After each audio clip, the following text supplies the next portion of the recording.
ইব্রাহিম নবীর বিপক্ষে ছিল একটা কাংলাস, এই জন্য কাংলাস দেখলেই মেরে ফেললে 10টা নেকি হয়।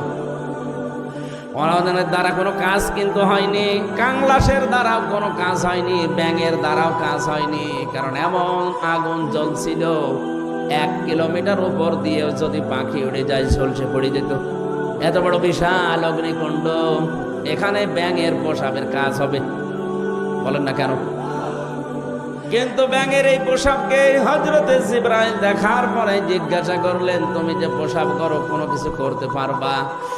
ব্যাঙ তার বলেছিল, ফেরেশতা আমি জানি আমার পোশাকে কাজ হবে না, কিন্তু আমার মালিককে আমি দেখাতে চাই যে আমি তোমার খলিলের পক্ষে আছি, ওই বেটা নমরুদের বিপক্ষে আছি। আল্লাহ এত বেশি পছন্দ করলেন কথাটা, ওই দিন থেকে কিয়ামত পর্যন্ত যত ব্যাঙ আসবে সব ব্যাঙের পোশাককে আল্লাহ পাক